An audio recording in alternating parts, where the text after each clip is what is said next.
Oh my, and okay, Janet, she shows up where she's needed. Okay, look, watch the Go Deep video. It's like true motherly, nurturing female connection.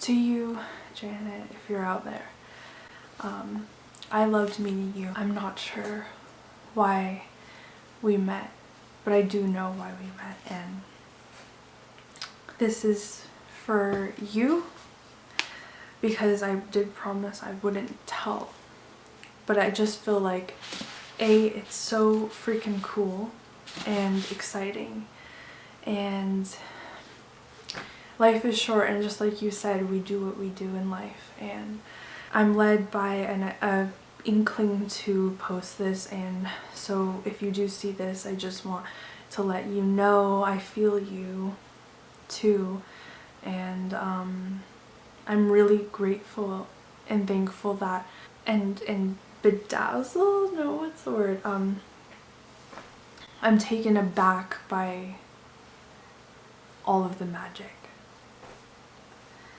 So here it is, the dream. I printed it out, and in the dream my hair was down. I'm gonna regret doing this. I'm really gonna regret it, but she told me to. Okay, my hair was like this, like, but frizzy, and like it has to be accurate. Okay, so here it is, 7:13 p.m. Monday, May 8th, 2023. We go deep. Dear Diary, the Honorable Miss Jackson. I met the Honorable Miss Jackson. I promised her I wouldn't tell her, and she said, "You do what you do in life." And I looked at her confused, and she said, "What I mean is, you do what you end up doing in life, whatever that be." She was jumping in a fountain before this, the ones in downtown, but one of the main super popular but obscure ones. I can't believe this dream happened. I don't want it to go away so badly, and I'm trying to remember every detail. I was miserable to begin with. In my life, I was with one of my exes again, and I had no money left in my bank account. But I wanted to get a coffee from this small coffee shop in either San Francisco, New York City, or Indiana, I guess. I can't really pinpoint where it was. It was in the USA. Everyone there was starving, and there was so much poverty. For example, before all of this happened, there was a huge ceremony of some kind happening, and it was being aired on TV, similar to the coronation. Another thing that happened was outside my bedroom in this suburb, they drilled a huge hole into the ground to create a huge drop from my bedroom.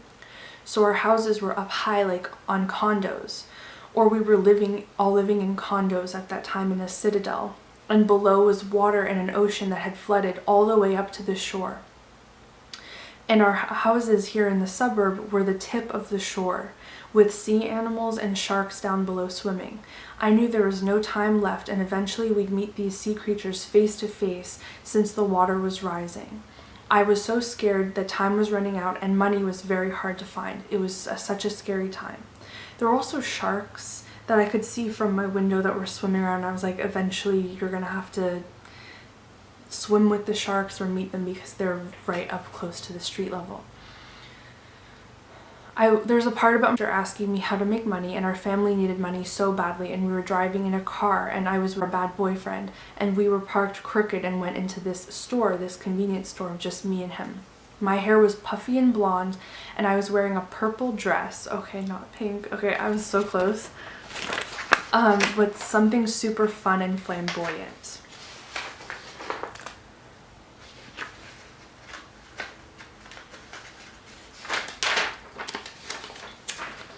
I also met her in a dream and wished her a happy birthday, and she said, "Oh yeah, it was? Oh yeah, it was my birthday. I almost forgot."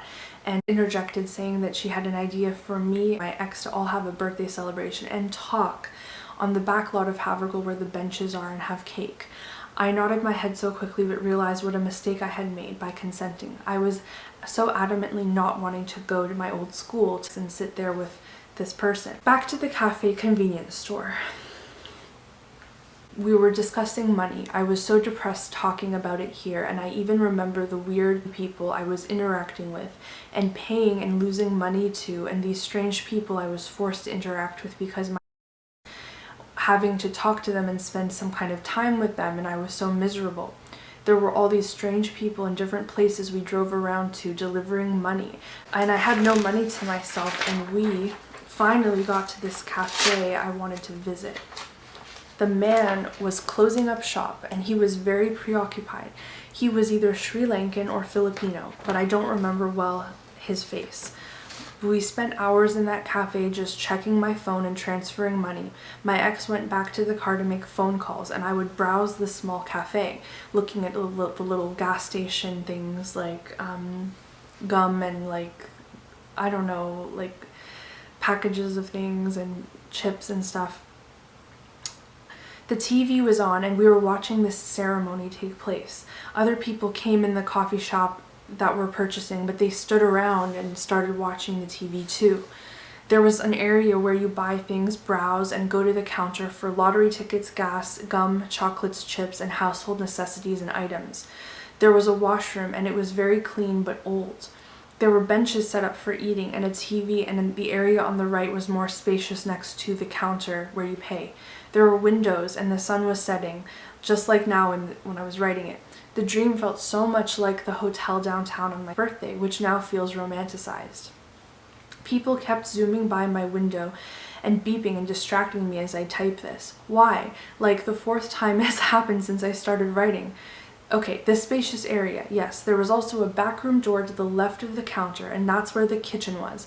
And there was a window. Another car zoomed by noisily. It was a door with a hole in it so you can sort of see in, and people would be coming in and out with hot food. More people had come into the diner and were watching this ceremony. Since we were having money troubles, I decided to take a seat and watch the ceremony. But I ended up standing. I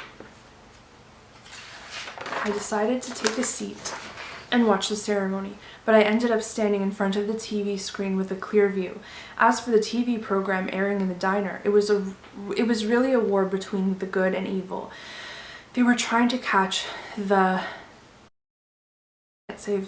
in Hollywood, and they were about to take action on it, and everyone was watching it on TV. And this little cafe, and I was watching the news too. And the lady or guy came on and said, like the reporter said, they could not arrest them because they were protected people of Los Angeles. And many of these people make up the beloved actors of high status that we all know of. So we cannot imprison them or persecute them or whatever the word was. I forget what it was. What's the word for that? What's the word for that? Like, incarcerate them. And an air of great disappointment went over the world, and I felt it in the coffee shop too, because the world was watching. It was more like a convenience store with coffee and a few muffins or hot food, but they didn't have it late at night. But this time they did have it.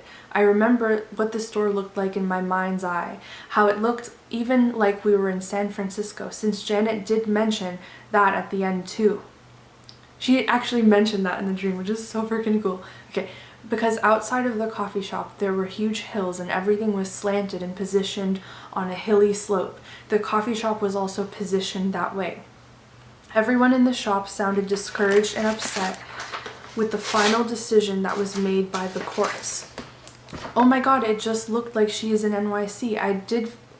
Oh my god, I just looked online and she is in NYC.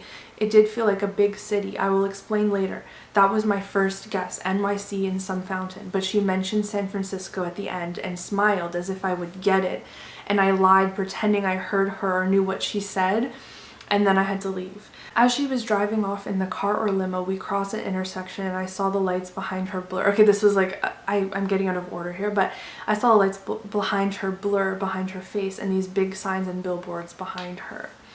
Everyone went upsettedly as the speaker announced they would not be taking action against these people in LA.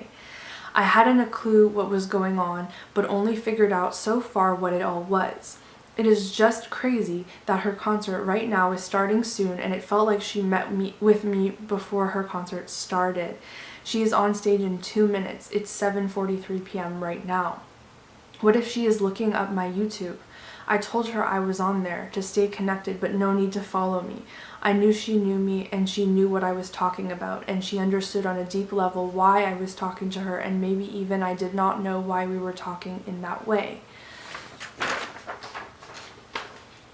Oh. Monday, May 4th. Okay, sorry. I made sure to put the time of that, 7:44 p.m. on Monday, May 8th. So in the cafe, as soon as they announced the news, the guy who owned the cafe was shutting it down. I would be leaving, and I quickly went up to the guy and asked, "Excuse me, but can I order a decaf coffee still?" He had his hands full with his own coffee he was taking to the picnic table, since other employees were sitting there ready to have their dinner before closing. Like, the employees were all having a big dinner. "Yeah, I can make you a decaf, right?" "Yes," I said. "Thank you." Then I realized I may not have enough money for it. So he went back to get my coffee as everyone went seated at the picnic benches. Like, I did not have like even $3 in my account in this stream. People started coming in and out of the kitchen. There were so many. He came back out, rushing me to just go. Like, we'll just go anyway. We had to leave, and yet at the same time I wanted to stay and watch the ceremony and see something. There was nothing left to live for anyways, as the world was crumbling. We had no money. Why not just stay? Okay. I saw a lady come out of the kitchen with a purple dress on and stand next to the TV, and out of disappointment said something, and everyone started laughing and agreeing. She was so distraught, upset, and everyone was more upset than I was. I think this was greater knowledge than I recognized about this event, and she was clearly upset, but started bursting out in song. When she burst out in song, I knew it was her, okay? I tried not to make a big deal, and everyone kind of laughed, almost as if they were used to her doing that, and she went back casually into the kitchen. I so badly wanted to stay, even though I felt it was not my place to stay, and I felt like, you know, not part of the group or anything like that. We were the only ones there among the kitchen staff, and no one else was there. So we were the last customers of the day, and everybody else had left, and it was awkward. I just casually stood near the TV and helped the guy put up some chairs. And at that point was just like, "What are you doing? Let's just go. Don't, like, why are you helping them randomly?" Like, he came back out. "Actually," I said as the others were getting up and forming a conga line casually, "if I drink this now, I'll be up all night, so I don't think I'll take it after all. I'm really sorry," I said to the guy, annoyingly. And he's like, "Oh." He had a sad expression, as if he wanted me to enjoy he was like, oh. He had a sad expression, strangely, and wasn't annoyed by me, as if he wanted me to enjoy the coffee and stay with them or something. And was nagging at me in descript to leave the coffee and go, since that was his last $5. I remember being near the ATM and being sick and tired of having money problems and never having enough money.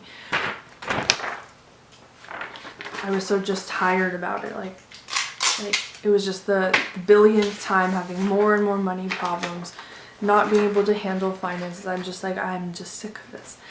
But he put the coffee away. Janet suddenly came out of the kitchen. Okay, and started dancing to the formation of a conga line. "Ooh, all week," they sang.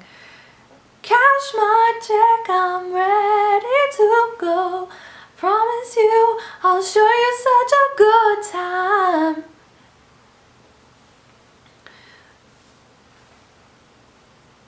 "Cash my check, I'm ready to go. Promise you, I'll show you such a good time. Come on, baby." She brushed right by me and kind of danced, ran through me, and my heart started beating. You know, when like someone brushes by and just like, and I'm just like, you know, and she kind of danced and ran through me, and my heart started beating, and I felt my blood rushing, and I felt like myself wanting to get up and dance and just shake my hair around and like, "Come on, baby, let's get away. Ooh, save our troubles for another day. Ooh, come go with me, we've got it made. Let me take you on an escapade. Let's go, escapade." escapade, we'll have a good time. Leave your worries behind. We'll have a good time. An escapade. And the entire diner started dancing in sync. And I was dancing too and smiling at her. We had like this connection across the room, and shaking my hair and letting loose, not caring about money or time or anything of the world except needing to connect with her. I went from being so like unaware of what was going on and consumed with worldly money to instantly seeing like, we have to connect, okay. And so that was the meaning. Apparently they had also sung that song in the streets earlier that day when they were jumping in the fountains. There were headlines about them jumping in the fountains and in the streets, and actually having a mini escapade dance party in the streets of New York or wherever that was.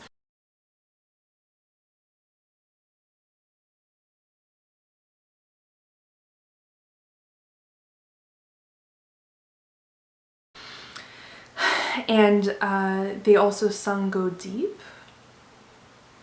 and they harmonized it or something.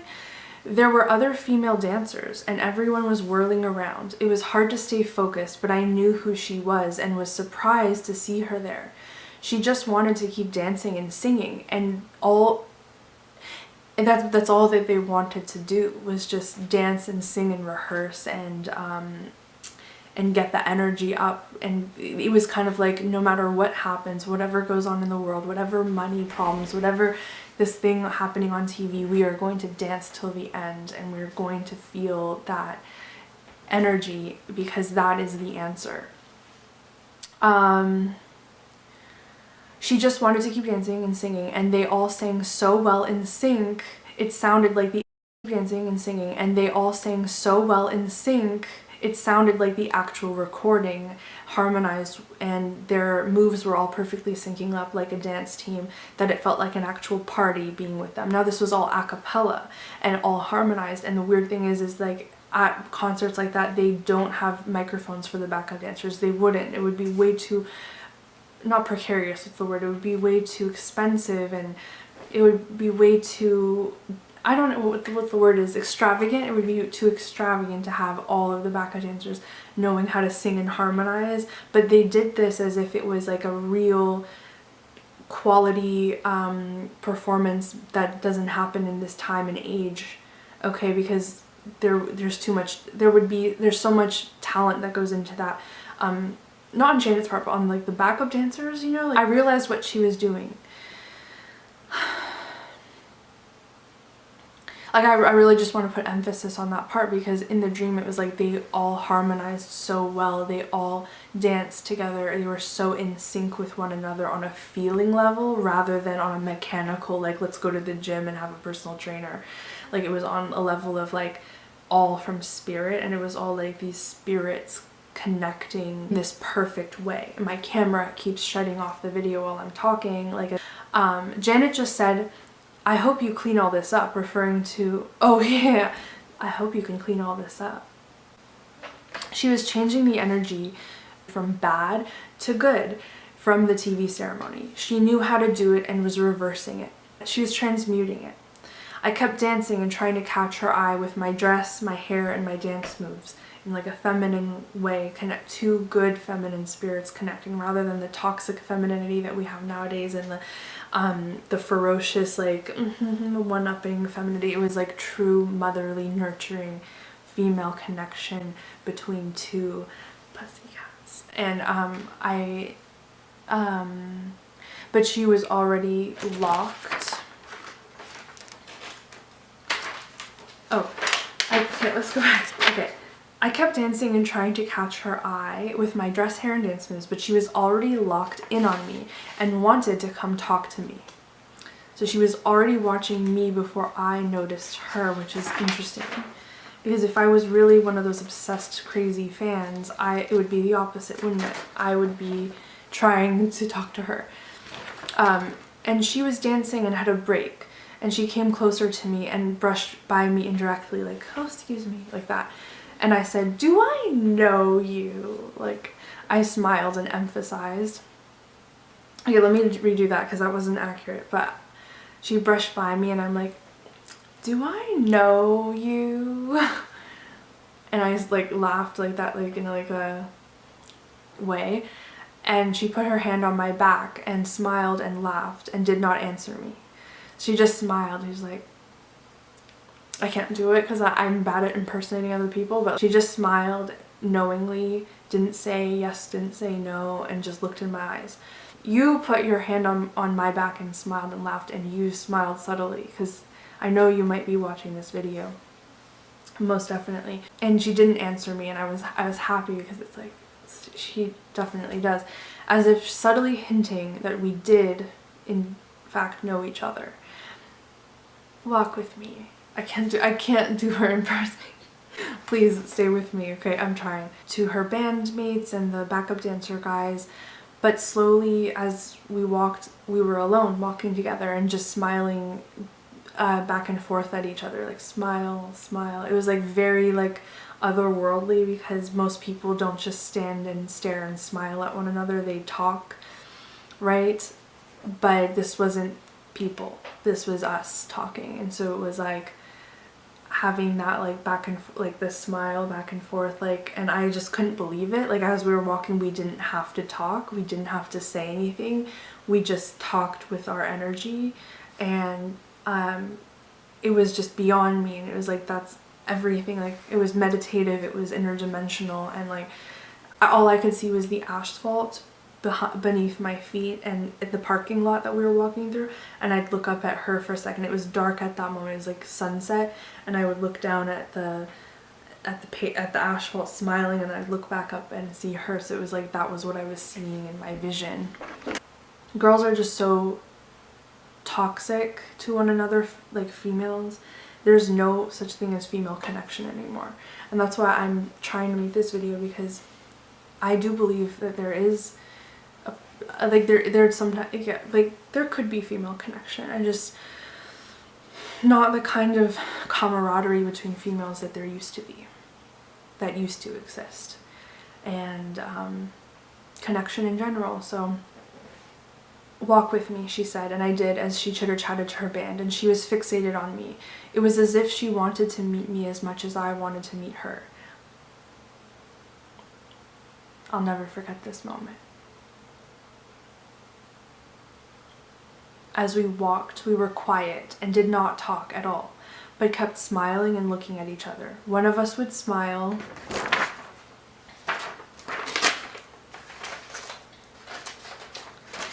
and then look down and look into each other's eyes and look back down. We were like kind of shy, both of us, totally, and I am usually very shy. We didn't hold hands or touch, we just walked side by side. She regarded me highly, which is strange to think of oneself in that way. I still feel, but she regarded me as an equal to her in energy. And I also easily and naturally slipped into being myself with her. Remember that, like, she regarded me highly part, it felt like she regally respected me or something. We walked through the parking lot completely, timelessly, and alone, as if time and space no longer existed, but we had to meet for some cosmic reason beyond understanding. Walk with me, she said, and I'll get your name and a number, she said. I don't really know how to do her, sorry. I was in awe. I didn't want to say too much. I remember saying something like, "Oh, really? This is amazing to meet you. There's just something I feel about you." Uh-huh. She smiled intently with her mouth open and joy and emotion sparkling in her eyes. You know how she actually says that now I'm looking back at a video. I'm like so excited about this.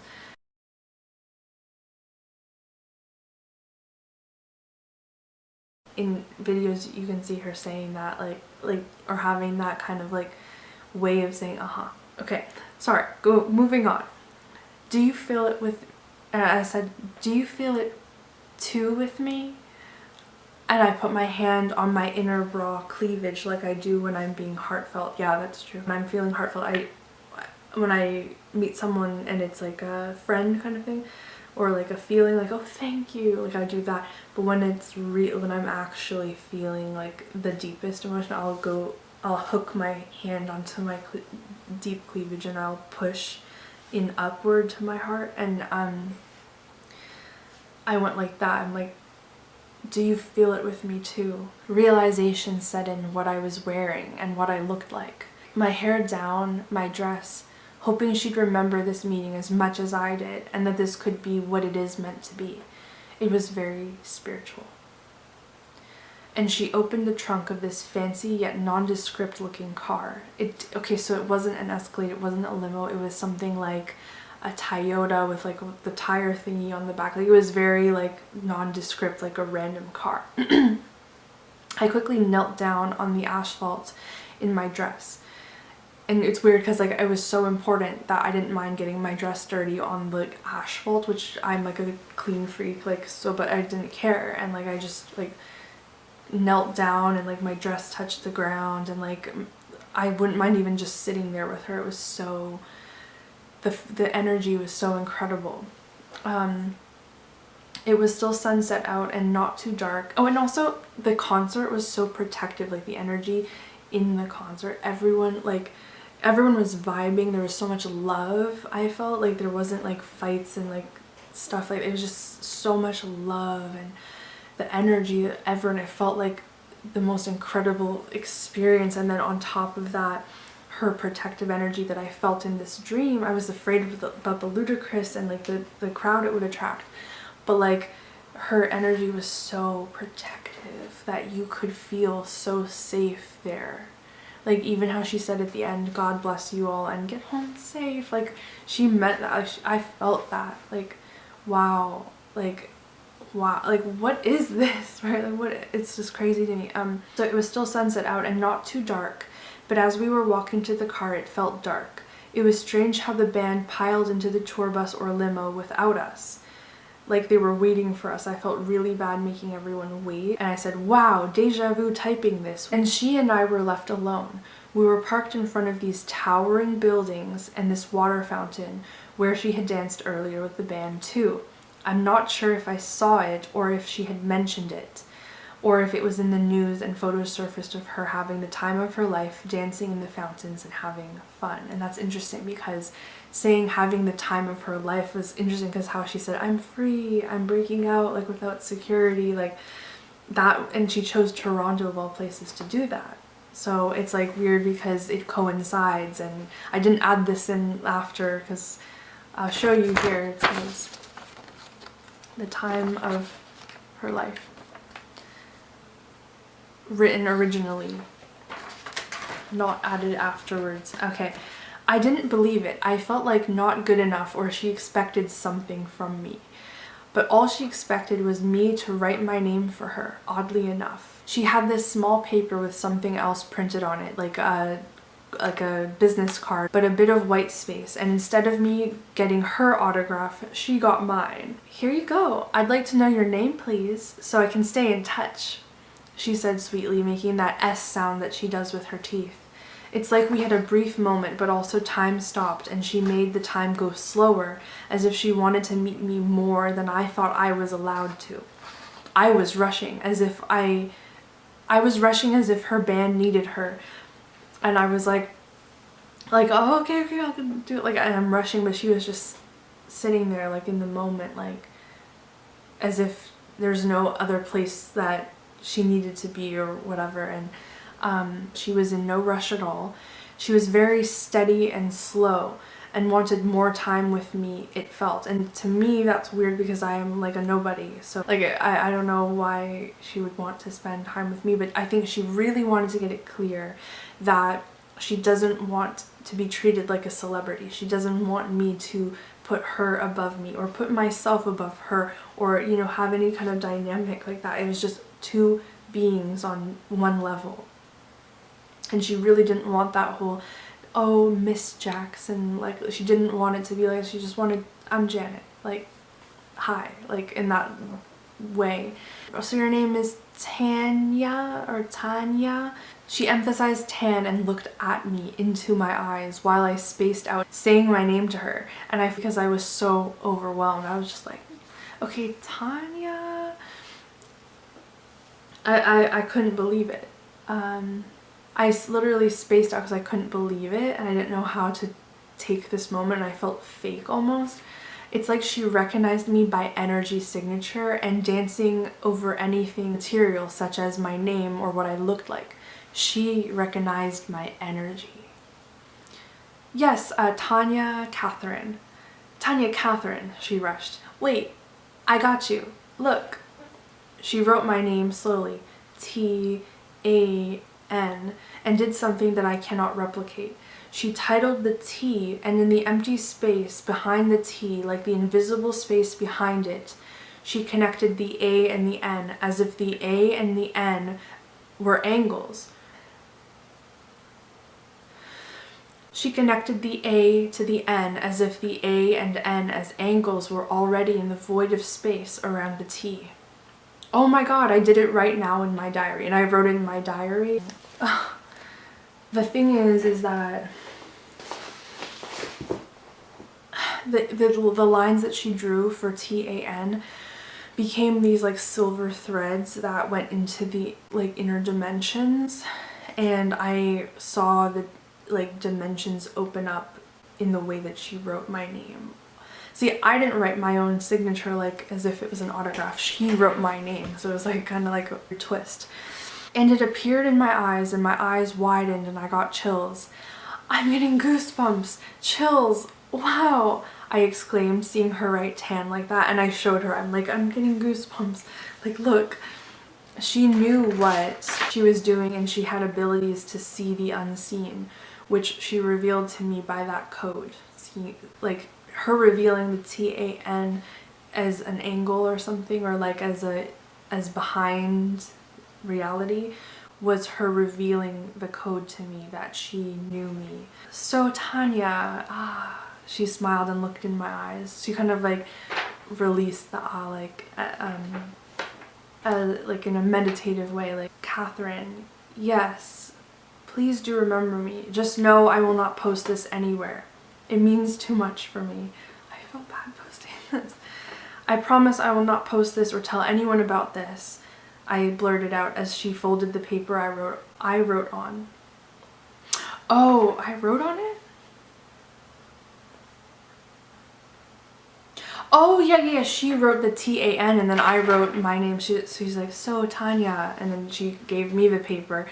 I wrote Tanya Katherine next to it, and I'm like, yes, I wrote it down. So she took it, and she like, oh, thank you, and like folded it like that. I put my hand on the next paper behind it, and if you want to follow me, or not follow me, but find me, I have a YouTube channel where I make videos. I felt like I droned out sounding like a regular millennial Gen Z fan. Follow me on Twitter. But she took me seriously and intently, the way she watched me silently picking my energy up as I spoke. And the way, like, it was weird because, you know, usually people are like, yeah, I'll follow you on Instagram, you know, like that kind of thing. But she took it very seriously, the way that I was presenting my YouTube, which I really appreciated that. And she was very respectful, even though, you know, everyone has a YouTube or a Twitter or a Instagram nowadays. It's just like whatever, you know, with social media. But she was very like respectful about it, which I found bewildering because people aren't like that nowadays. Even though I felt like I droned out talking about that, she was very much in the present moment listening to that. I felt her energy saying she wanted to stay connected to me. She took me very seriously as an equal to her for reasons unbeknownst to me, as if there was an importance there. There are also wildfires in Alberta right now. We continued to have a conversation, and with our eyes, and she and I were also sitting on the asphalt by the trunk of her car in our dresses, connecting emotionally like that. Leaning against her open trunk, the fountains roaring behind us. I heard about her fountain hopping youthful experience that she talked about.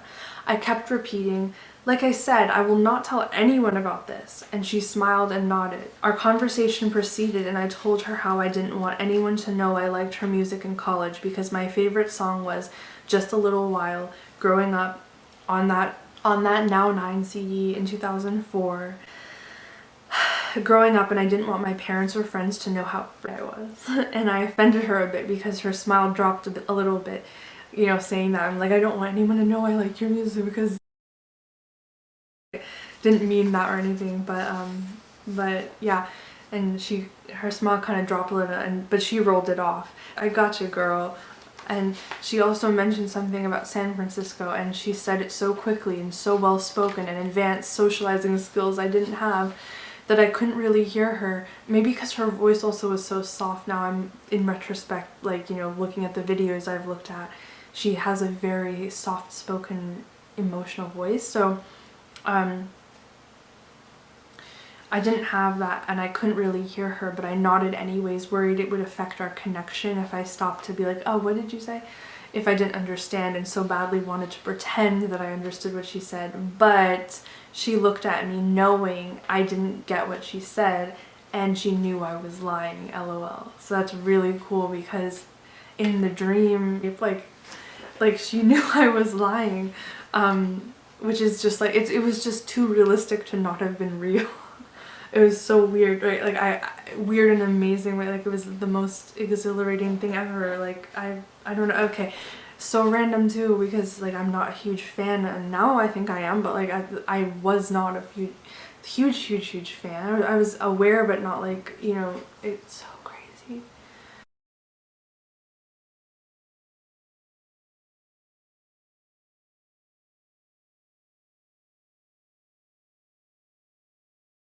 I think this is more than about meeting a celebrity and a celebrity meeting a fan, and I think it's more than about the music industry, and it's more than about the little things. Like this is a juncture of a crossing, and it's finding those fountains, you know, having that escapade, you know. It really is. And so I kept wondering, and I don't know if I said out loud, I don't want to hold you from your band or make you late with your tour bus. I didn't have to, because she had a peaceful way of dealing with time, and it didn't faze her.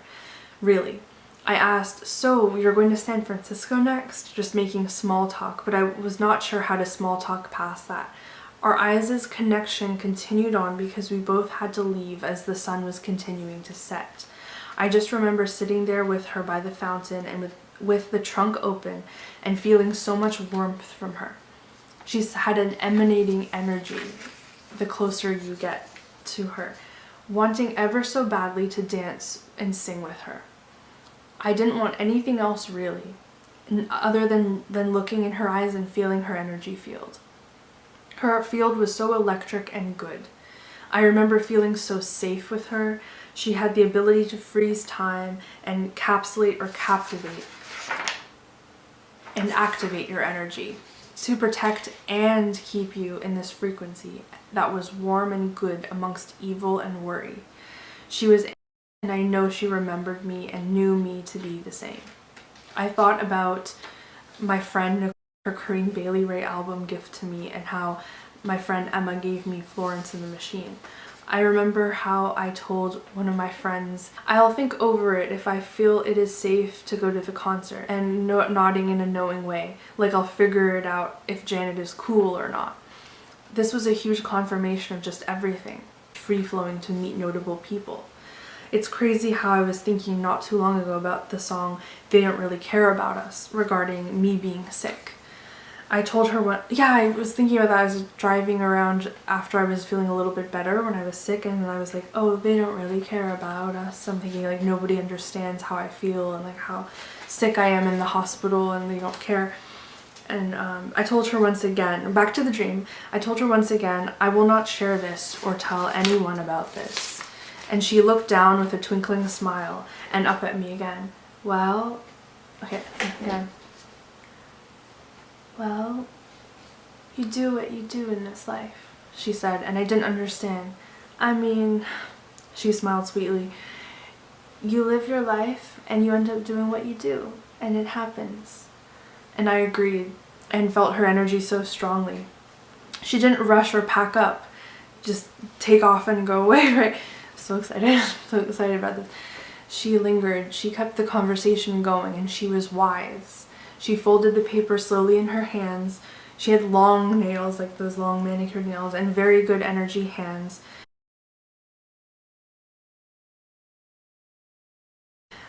I thought about my old dance teachers for some reason, somehow. She had this energy emanating from her. I knew that last night when I made the Egyptian potato bread and dancing to Go Deep, oh yeah, I forgot all about that.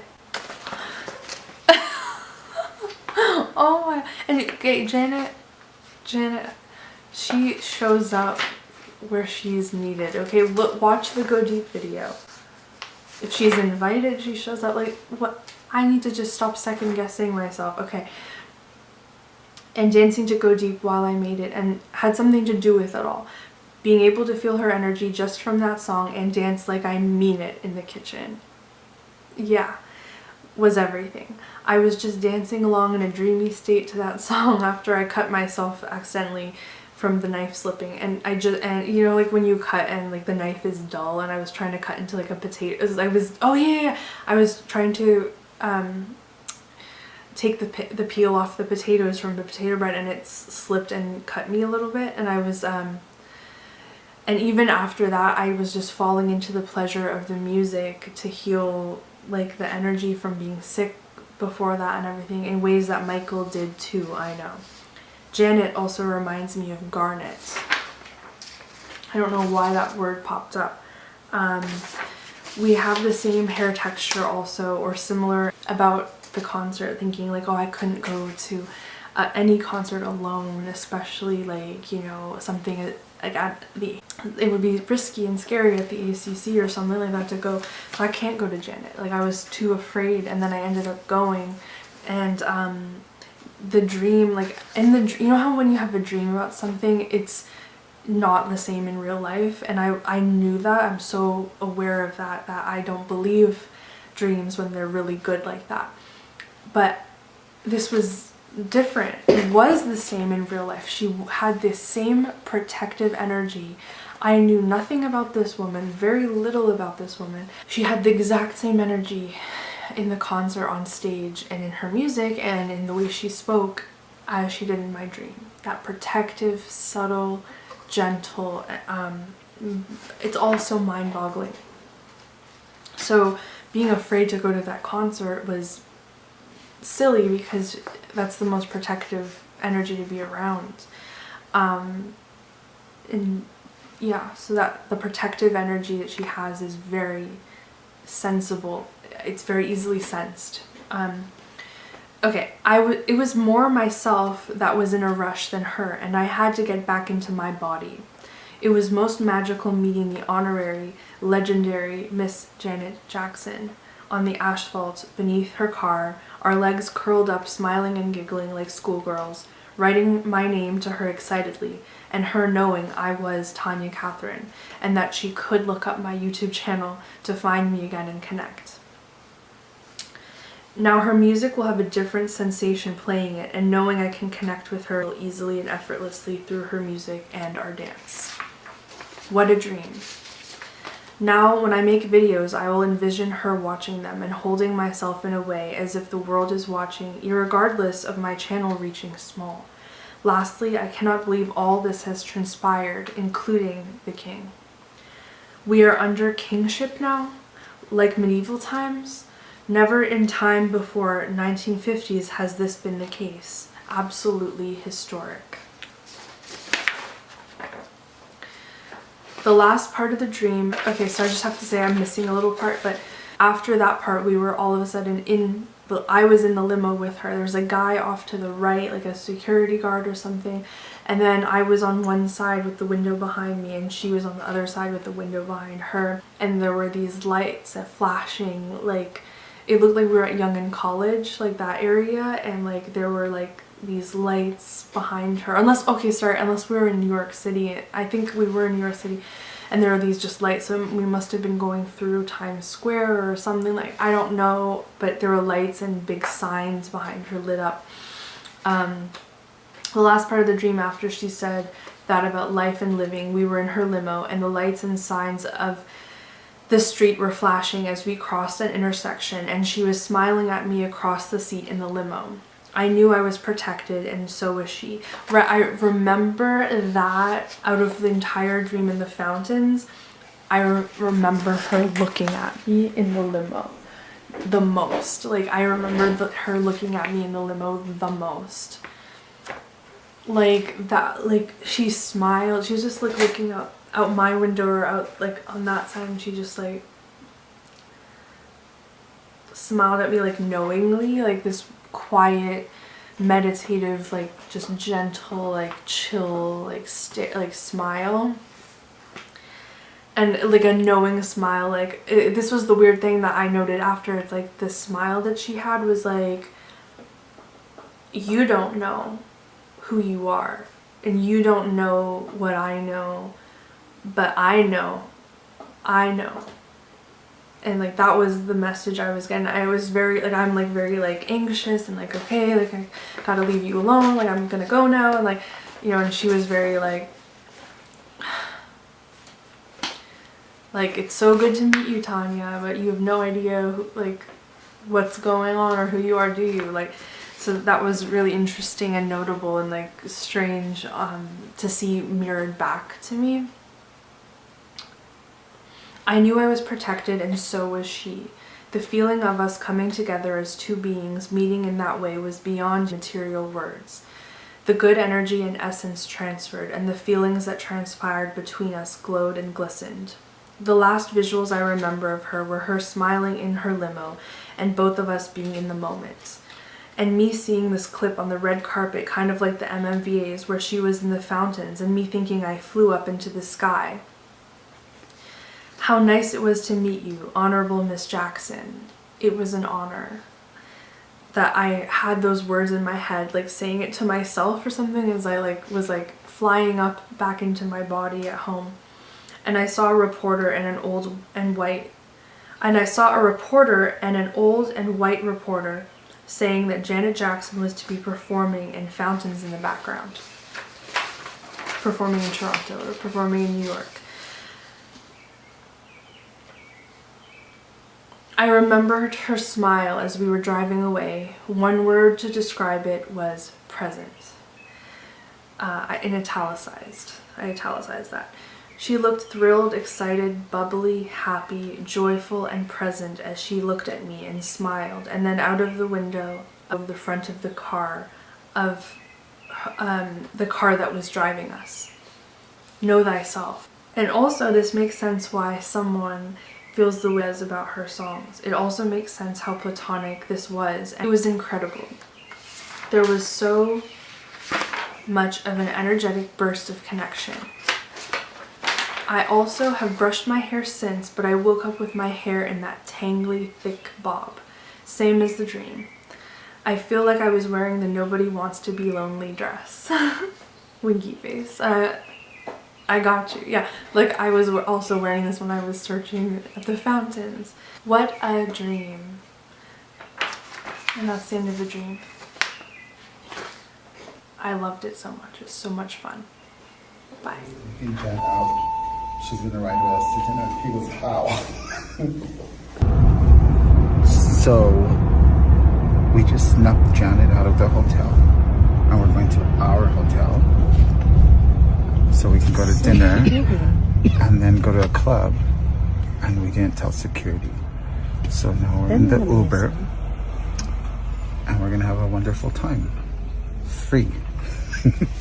She's free. I'm free. Free to be who I am. Till we need security. Yeah.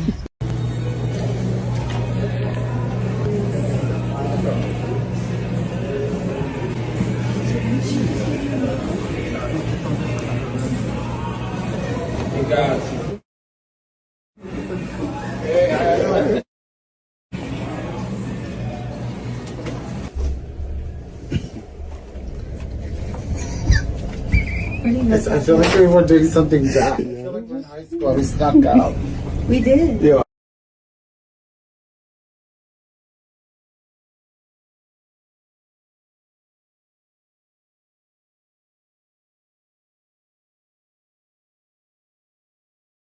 I hate to say that because I don't want to give it power. I don't want to give that power.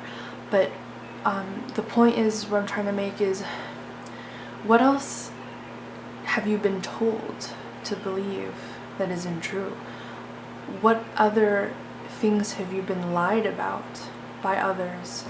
Like, who else has lied to you, and what lie have you bought from someone else who's told you who you are?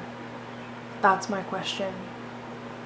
Because if the girl at the front desk at the Hyatt so easily manipulated me into thinking that I was wrong, I must be wrong, well, because I don't fit in here downtown. I must be wrong because I don't go out anymore. I must be wrong because I don't have a fancy job downtown here.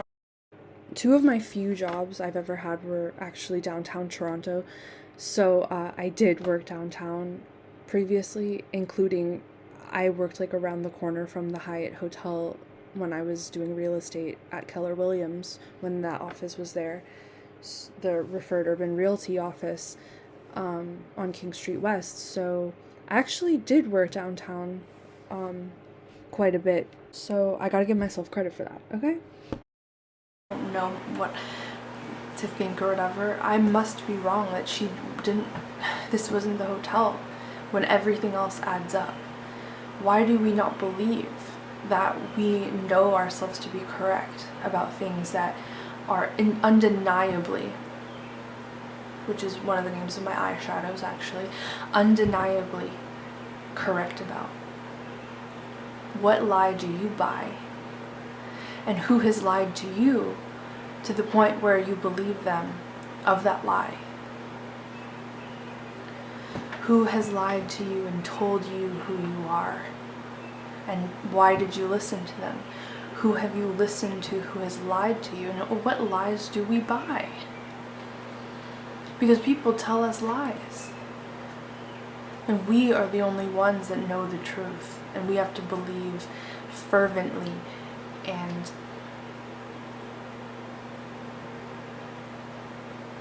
lasciviously in that truth. If we don't believe,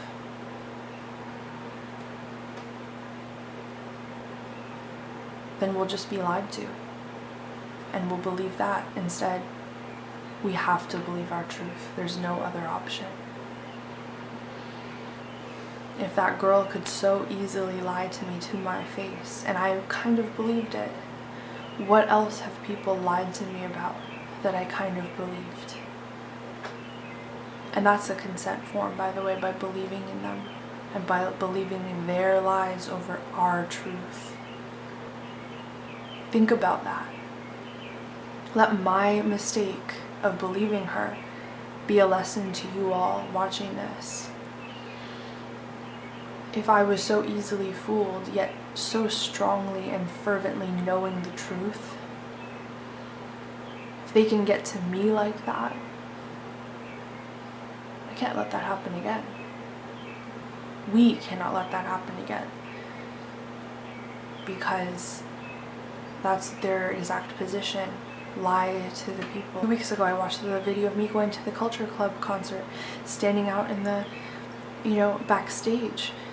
Everyone, the security guard said, he's gone, they left, and everybody and walked away, and I'm like, guys, they're lying. They're lying. Back in 2014, and some ladies stuck by and they're like, really? You think he's still there? I'm like, yeah, he's still there. They're lying to us because they think that we'll all walk away. And it's so true. Not only in this aspect, but you can apply this to hospitals, to government, to all of the structures of the world that are put in place, and we give them power to continue operating. We give them the belief, our energy, to continue these systems lying to us. This girl at the front desk who was probably paid to keep her mouth shut that Janet was not there lied to me.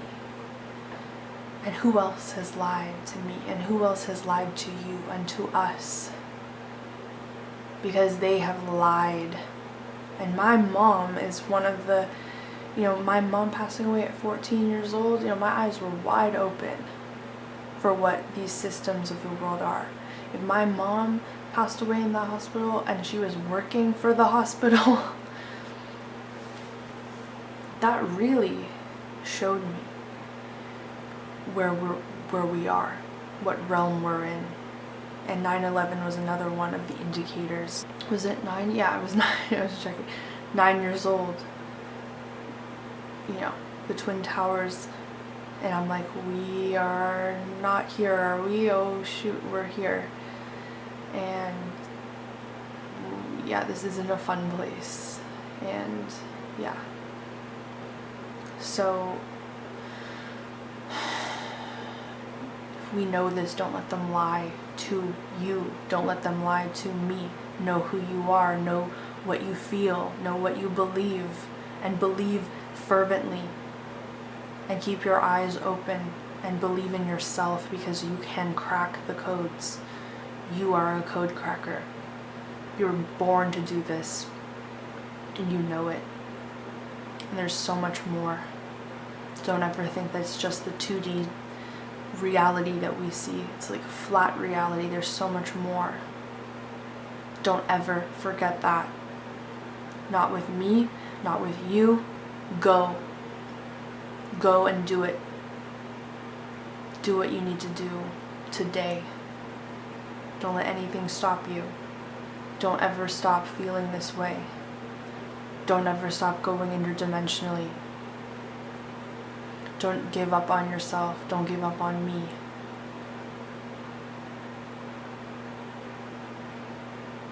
We need to stay connected. We need to know where the others are in the realm. We need it. You, me, all of us. It depends on all of us believing. So we need to believe without a question and silence everyone. Believe on a deeper level.